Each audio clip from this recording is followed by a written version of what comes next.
lagi nih bikin geleng-geleng kepala itu. Waktu itu kan pernah setelah 1 hari kepulangan Imelda ke Roma, Imelda ini balik lagi ke Roma. Alasannya gara-gara apa? Dia lupa beli keju. Hai, wassalamualaikum warahmatullahi wabarakatuh. Terima kasih sudah klik video ini. Oke, jadi di malam apa ya dia? Malam Rabu ini atau Selasa malam ini aku akan ngebahas seorang ibu negara yang dikagumi karena glamornya, sekaligus juga agak dibenci nih karena kemewahannya. Siapakah tokoh itu? Betul, seperti di judul, dia adalah ibu negara Filipina bernama Imelda Marcos. Mungkin ada sebagian dari antara kalian yang familiar dengan nama ini karena memang sebelumnya sudah pernah aku bahas di segmen horor soal Manila Film Center yang konon katanya itu merupakan bioskop terhoror di Asia Tenggara dikarenakan ambisi besar dari ibu negara ini. Buat kalian yang mau tahu lengkapnya, kalian nonton aja lah habis video ini ya. Dan Imelda Marcos ini juga dijuluki sebagai kupu-kupu baja. Dia juga menjadi pelopor aktif dalam membangkitkan dan mempromosikan fashion asli Filipina di mata internasional. Tapi bukan karena julukan itu pula yang buat dia terkenal, malah karena hobi Bu Imelda ini yang doyan kali buang-buang duit dan membeli barang-barang yang harganya bukan main lagi, Misi foya. Jadi gimana kisah lengkapnya? Kita langsung masuk aja ke ceritanya, ya. Check it out.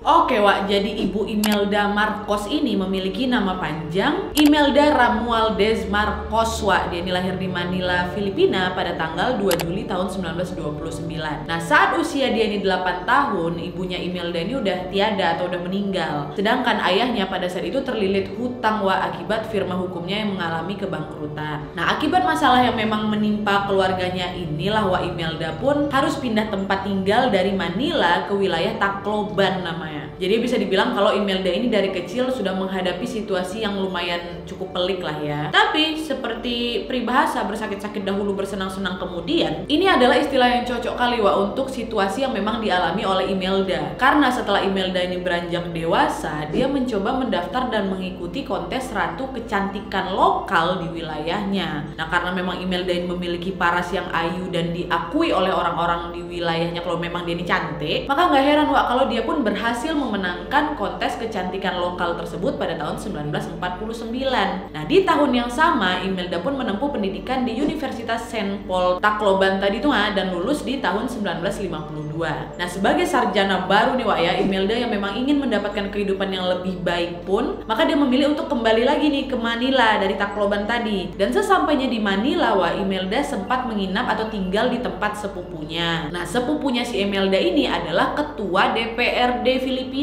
namanya Daniel Romualdez, maaf. Nah, Daniel pada saat itu sudah mengadopsi 3 orang anak dan dia ini pun meminta Imelda untuk menjaga anak-anaknya selama si Daniel ini bekerja karena kan Imelda tinggal sama dia kan. Nah, pada situasi saat itu aku jujur nggak begitu paham ya apakah Imelda ini diperlakukan baik atau tidak. Tapi ada info yang mengatakan kalau keberadaan Imelda di rumah itu bisa dikatakan lebih tinggi dibanding pesuruh tapi lebih rendah dibanding anggota keluarga.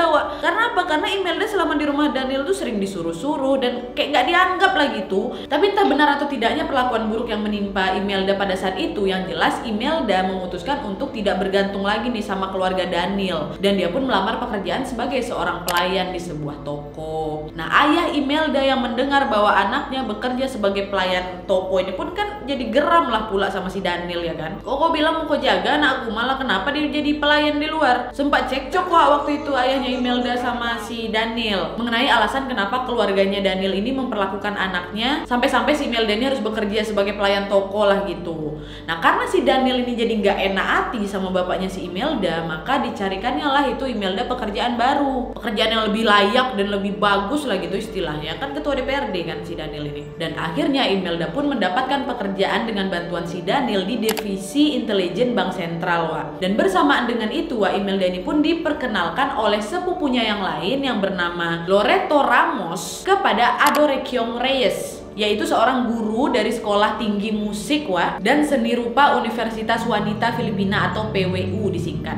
supaya si Imelda ini bisa belajar vokal. Jadi sepupunya yang lain kenalin dia sama guru seni lah gitu ya, sehingga dia bisa memungkinkan si Imelda mendapatkan beasiswa di PWU nanti. Dan selama Imelda belajar vokal di sana, Adori Kyong tadi menganggap Imelda ini memiliki bakat vokal yang sangat baik. Maka Imelda pun didaftarkanlah oleh guru vokalnya tadi untuk mengikuti pertunjukan di Holy Ghost College bersama dengan sepupunya tadi itu si Loreto. Nah, merasa skill vokal Imelda ini bisa terasah dengan baik dan ditambah juga kecantikan Imelda ini semakin menawan ya kan, maka si Imelda pun mengikuti ajang kontes kecantikan Miss Manila.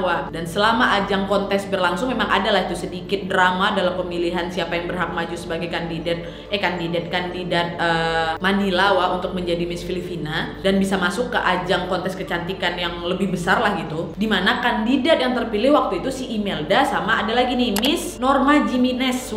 Dua orang ini. Tapi entah kenapa pertimbangan juri pada saat itu akhirnya mereka ini tidak memilih keduanya, melainkan yang terpilih menjadi kandidat Manila untuk Miss Filipina adalah Miss Christina Galang. Entah kenapa lah itu ada permainan pakai gimana, nggak jadilah pokoknya dia ini maju kan menjadi kandidat dari Filipina. Nah, gagal menjadi kandidat Miss Filipina pun bagi Imelda itu bukan masalah untuk dia, karena dari situ Imelda kan sudah mempunyai koneksi terhadap petinggi-petinggi politik kan, sehingga membuat dia diusung untuk berkontribusi atas aksi pemulihan kota Manila akibat dampak perang kedua yang membuat si Imelda ini makin menarik perhatian kalangan elit bisnis dan politik juga termasuk wali kota. Dan atas aksi itu Imelda ini pun diberikan julukan Muse of Manila atau inspirasinya Manila sebagai rasa penghormatan wali kota terhadap dedikasinya, loyalitas dan pengabdian Imelda kepada kota Manila. Dan sejak Imelda menjadi duta inspirasi masyarakat ini ya, foto-foto Imelda mulailah itu kan sering bermunculan di surat-surat kabar, di majalah gitu. Makin populer dia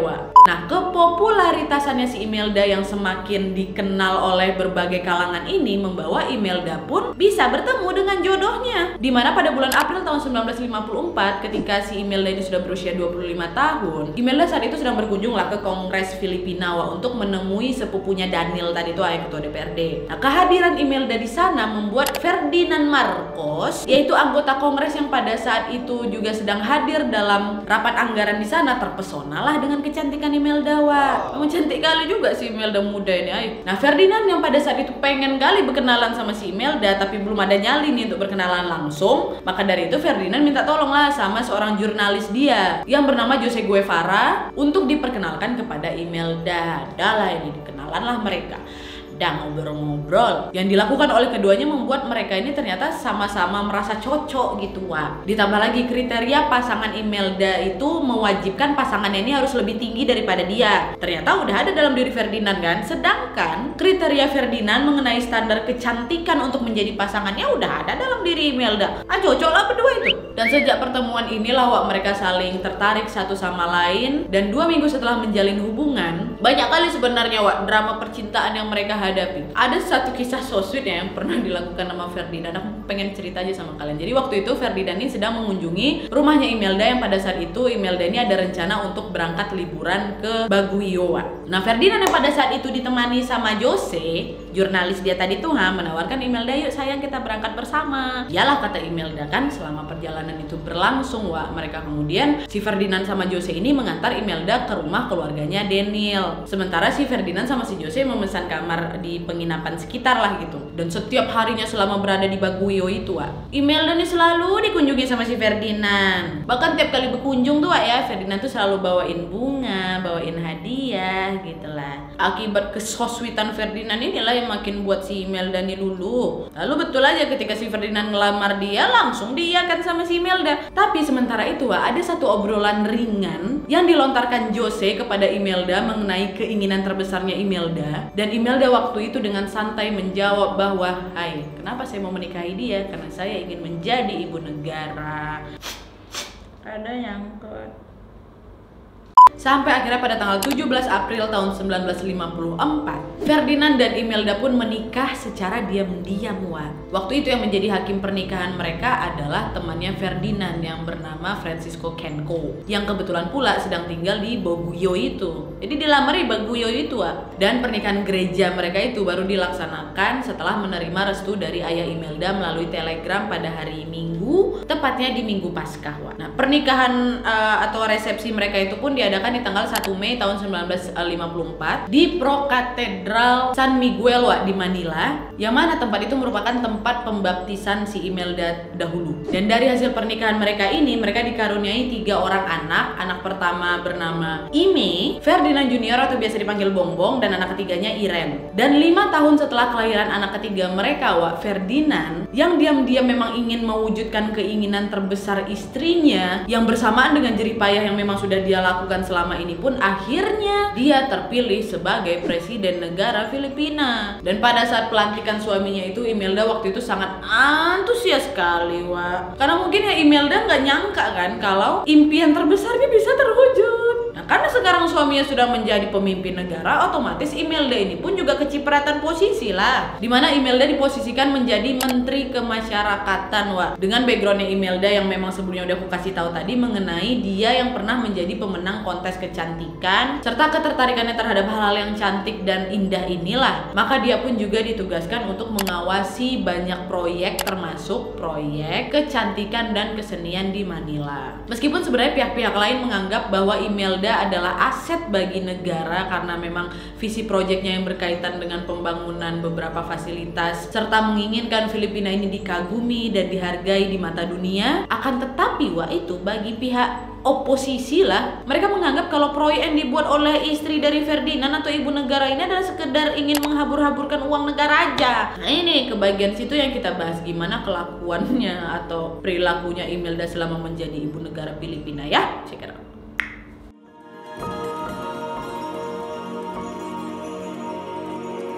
Nah, jadi Wak, sebagai ibu negara Filipina, Imelda ini bisa dikatakan sebagai salah satu tokoh wanita yang paling kontroversial, Wak. Karena gaya hidupnya yang kelewat mewah gitu, ha. Jadi nih ada beberapa citranya Imelda yang jarang mungkin diketahui sama publik ya. Yang pertama, Wak, sesaat kepemimpinan Marcos menghadapi situasi revolusi EDSA atau sebuah demonstrasi massal di Filipina yang terjadi tahun 1986 selama 4 hari berturut-turut yang menuntut mengakhiri rezim otoriter Presiden Ferdinand Marcos nih, ha. Pada saat itu Imelda sama suaminya terpaksalah meninggalkan kediamannya dan kantor kepresidenan, yaitu Istana Malacanang.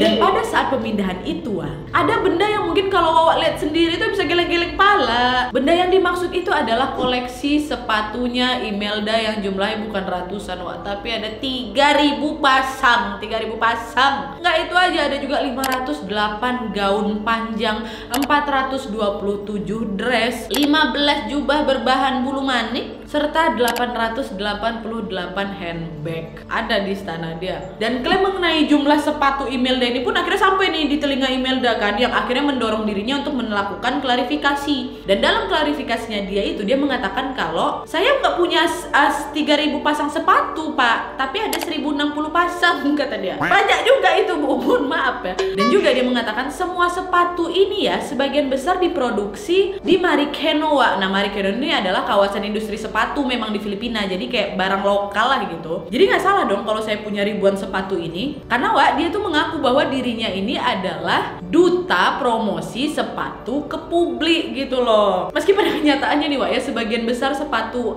koleksinya Imelda ini malah berasal dari Eropa, Amerika, gak ada yang dari Filipina.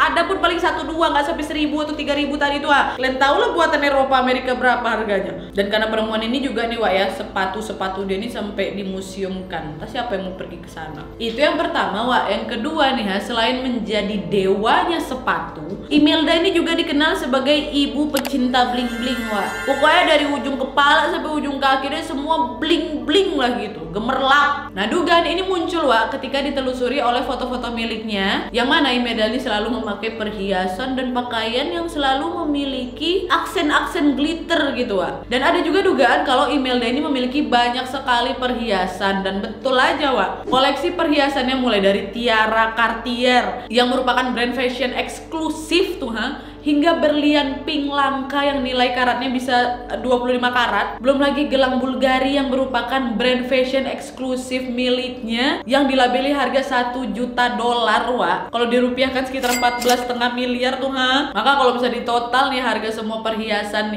yang dimiliki Imelda, Wak, adalah 303 miliar. Gimana cara nyebutnya nih? 303 miliar 303, kalian baca sendiri lah, pokoknya 303 miliaran lah. Nah itu baru perhiasannya aja. Yang ketiga, kalau tadi misalnya aku bicara mengenai bagaimana kesukaan dan koleksinya Imelda ya, sekarang kita beralih ke hobinya Bu Imelda, Wak. Ibu Imelda ini diketahui memiliki hobi apa, kawan-kawan?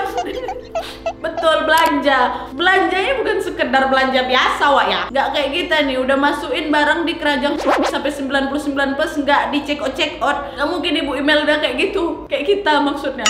Karena memang betul, Wak, barang yang dibelanjakan sama si Imelda ini harganya fantastis sekali. Dia pernah nih, Wak, ya, ngabisin $40.000 atau 577 juta, Wak, di Hawaii. Entah untuk belanja apa tuh, nggak? Satu hari. Dan selain itu dia ini juga pernah belanja 175 karya seni yang dibuat oleh seniman ternama di dunia kayak Michelangelo, Botticelli, dan Canaletto, Wak. Per satu karya seni mereka aja nih ya, contohnya karyanya Michelangelo tuh lah yang kayak dewa-dewa di langit-langit itu, satunya aja $3,7 juta atau 53 miliar satunya. Dia ada 175, Wak. Kalian kalikan aja. Selain itu ada lagi, Wak, kwitansi yang ditemukan ketika Imelda sekeluarga ini sedang melarikan diri dari istana tuh. Salah satunya adalah kwitansi dari toko Bulgari New York, Wak, sebesar $1,4 juta Amerika atau setara 20, sekian miliar rupiah, Wak. Dan kemudian ini juga disebut pernah mengeluarkan $2.000 Amerika atau 28 juta rupiah hanya untuk beli satu permen karet di San Francisco. Dan ada lagi nih, Wak, bikin geleng-geleng kepala itu. Waktu itu kan pernah setelah satu hari kepulangan Imelda ke Roma, Imelda ini balik lagi ke Roma. Alasannya gara-gara apa? Dia lupa beli keju. Kalian tahu kalau ibu negara mau berangkat, mau balik kemana-mana kan pengamanan harus ketat. Yang dibawa kan juga nggak 1-2 orang, banyak. Ini cuma perkara kau lupa beli keju, balik lagi dia. Masih ada lagi, Wak, nggak sampai itu aja. Dia tuh pernah menghabiskan $7 juta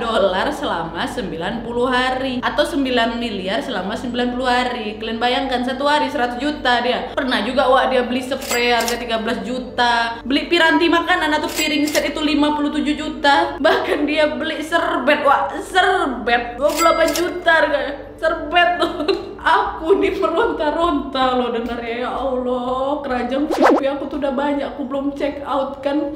Itu paling mentok kalau ditotalin semua nggak sampai itu 2 juta. Itu masih mikir aku berkali-kali, kau beli serbet 28 juta, Ibu.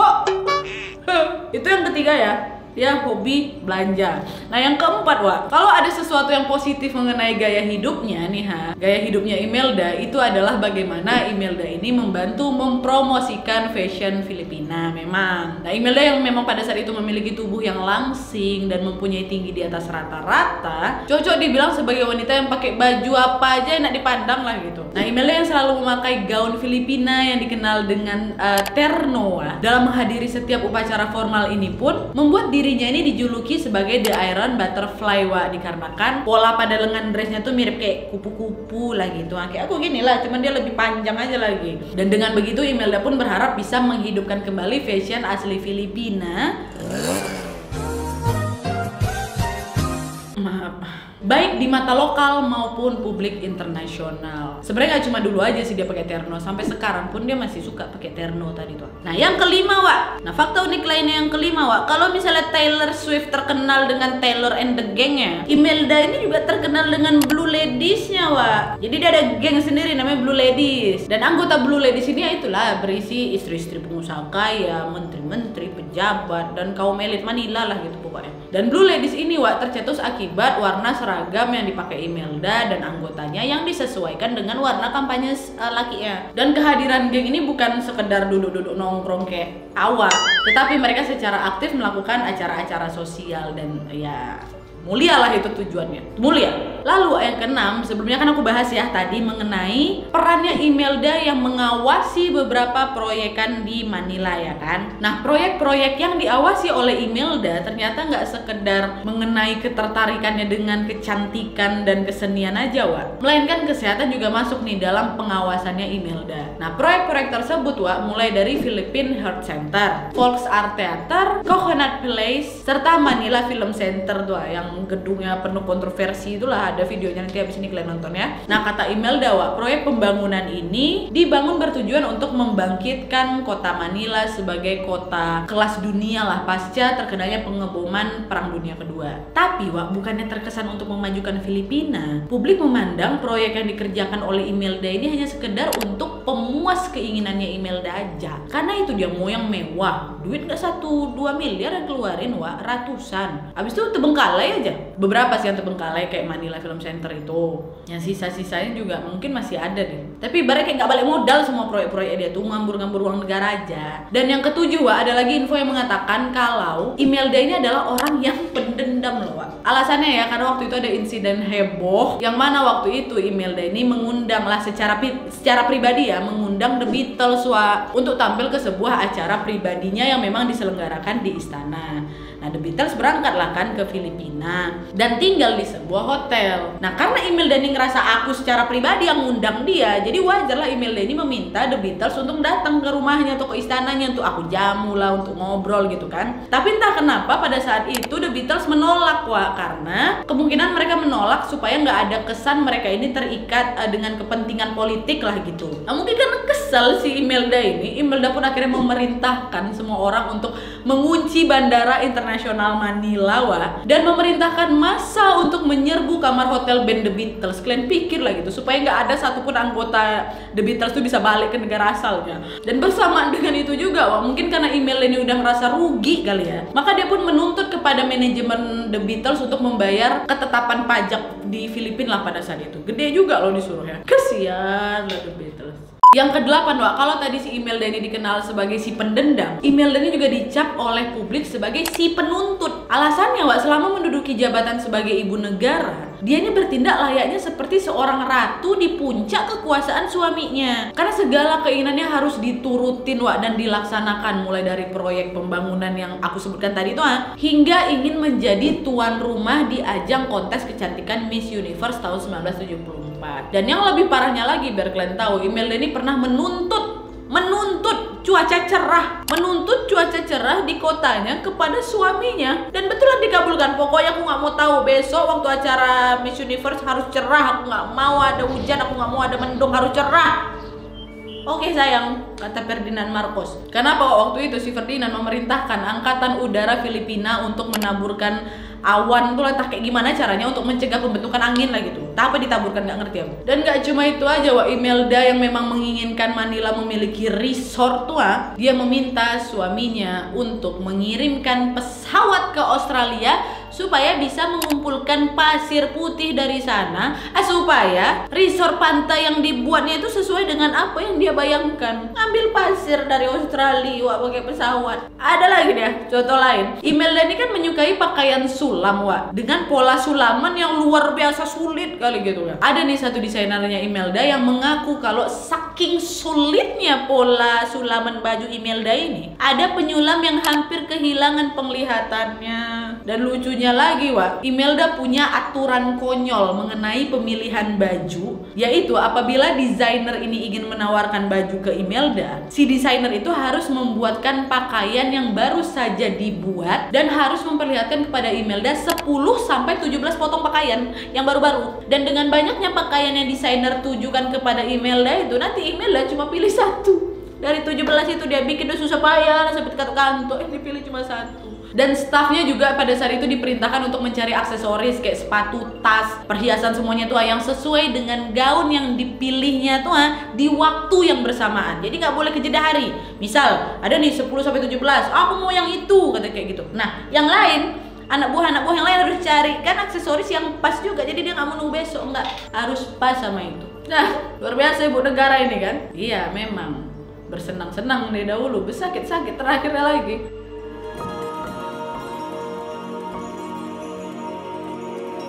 Oke Wak, jadi dari pembahasan tadi itu bisa disimpulkan ya kalau Ibu Imelda ini adalah tipe yang bisa dikatakan diktator dan glamor kali ya kan Wak. Kehidupan mewahnya ini membuat aku sendiri berpikir kalau kekayaan Imelda ini ya berasal dari keluarga bawaannya, karena kan seperti yang kita tahu sepupunya aja pada saat itu berposisi sebagai ketua DPRD ya kan. Apalagi keluarga besarnya pasti kemungkinan ya orang-orang hebat semua. Jadi aku berpikir kalau ya wajar-wajar aja lah dia memiliki barang-barang mewah kali itu ha. Tapi ternyata pikiran aku bisa dibilang salah juga ini. Kenapa Wak? Karena Imelda mendapatkan surat penangkapan dirinya dengan tuduhan bahwa Imelda telah terlibat korupsi dengan dugaan pencucian dana pemerintah berjumlah 380 juta dolar atau 5 triliun rupiah. Dan kalau dihitung-hitung nih Wak ya, berdasarkan laporan dari Rappler, keluarga Marcos ini disebut telah melakukan korupsi dalam jumlah yang sangat besar, yaitu 5-10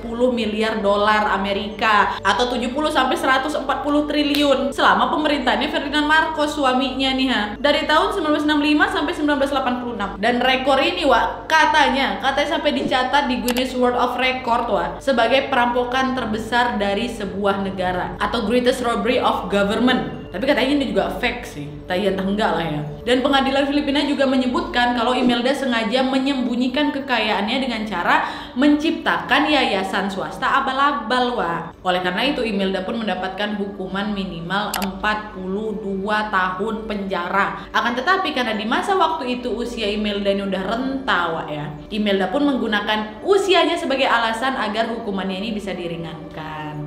Tapi sayangnya pengadilan menolak banding yang diajukan sama Imelda ini, dan akhirnya Imelda pun menghabiskan sisa hidupnya yang singkat di balik dinginnya jeruji penjara. Udah kayak gini baru aku agak kesian nengok dia. Tapi mau kayak gimana? Tanggung jawab lah kau.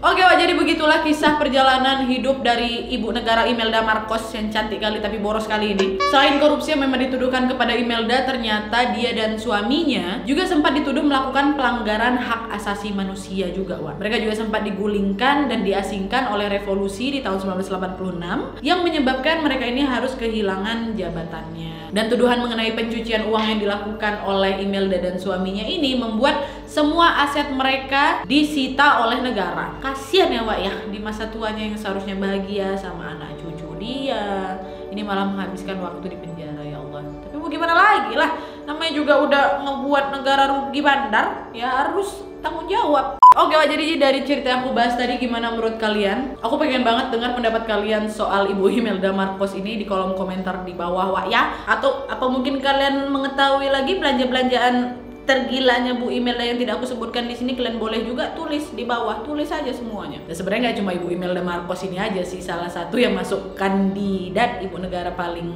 boros. Yang aku baca di Tirto ID itu kalau nggak salah ada 2 lagi, satu dari nanti aja lah kalau kalian tertarik dengan yang pembahasan kayak gini, kalian komen aja di bawah, nanti abis aku teruskan. Mungkin ibu negara terboros, mungkin presiden terpelit, gitu-gitu. Komen aja lah di bawah, menarik juga tuh pembahasan kayak gini ya kan. Oke Wak, jadi sekian dulu videonya. Terima kasih banyak yang sudah menonton. Kalau kalian suka video ini, klik like-nya. Jangan lupa komen di bawah untuk ide dan saran-saran untuk video selanjutnya. Jangan lupa nyalain notifikasinya supaya kalian tahu kalau aku upload video baru. And as always, jangan lupa untuk klik tombol subscribe. Kenapa aku sekarang kalau closing udah agak rental lidahku?